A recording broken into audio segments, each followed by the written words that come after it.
It's a reality of our society, is what I talked about right at the beginning, that compared to 20 or 30 years ago, compared to before, when the outside could be far away, today the outside is on your doorstep. In a previous generation, if there's war in the Middle East, it's war in the Middle East. We really don't know much about it. You may read in the Berita Harian some reports, but really you don't get the feel, you don't get the smell of the fear and the anger and the passion which is there. But today you see it. You see it on TikTok, you see it on your WhatsApp groups, you see it, people discussing it with one another. You see it also when you get a clip come your way and you don't know whether this came from Gaza or from Chechnya, or maybe it came from somewhere else altogether, nothing to do with it. But you send it to your friends and then everybody gets worked up. So it's a reality, it's the way the world is, it's the way our own society is. I completely understand how Muslims in Singapore have become very aroused by what's happening in Gaza, very distressed.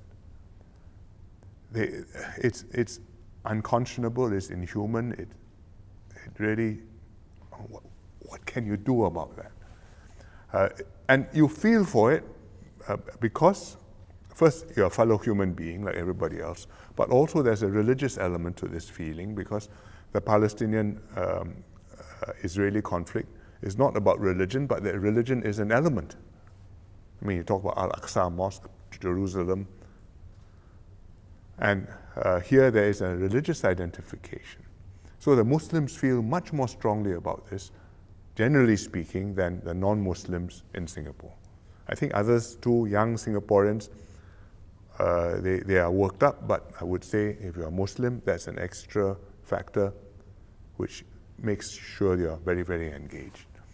And I think we have to recognize that, respect that, understand it, and try to get people to work together, so see what can we do to acknowledge these feelings, but to do which is practical and not just performative. You know, I can strike pose, say this, do that, have a demonstration, burn flags.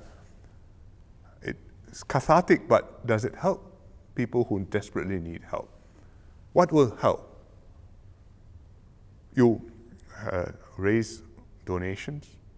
I think that makes a difference. We've raised donations generously. The community has contributed. We arrange the donations. I mean, Singapore Red Cross went to Egypt to help to deliver. I think they went to El Arish in Sinai, where the base is.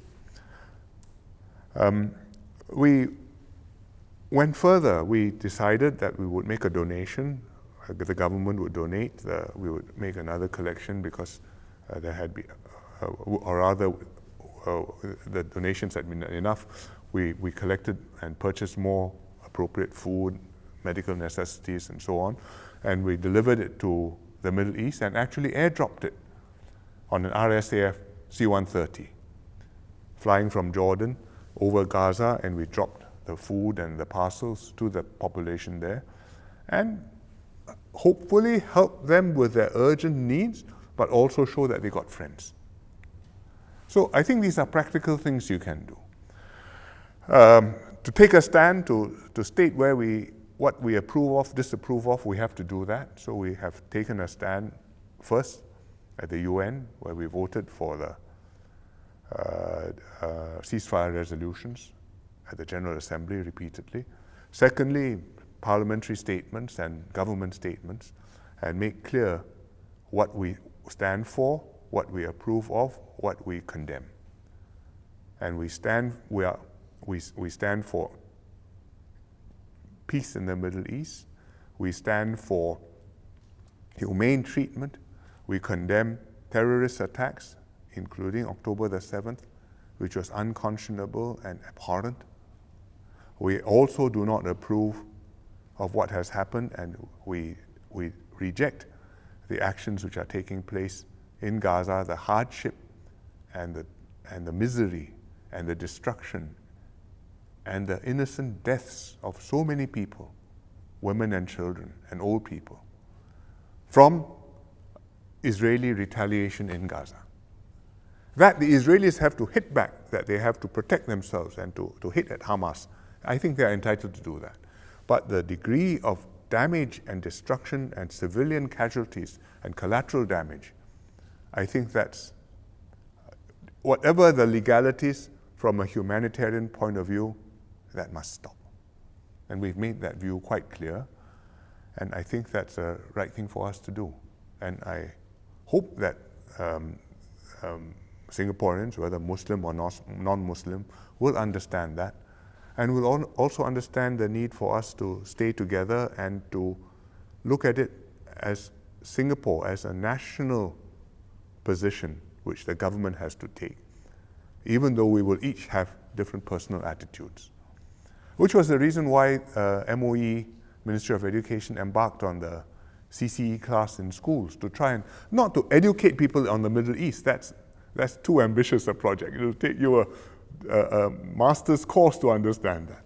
But at least to understand that something very dramatic and drastic and tragic is happening there, and that we have different feelings about it amongst us, and how do we understand that, process that. I think that was essential.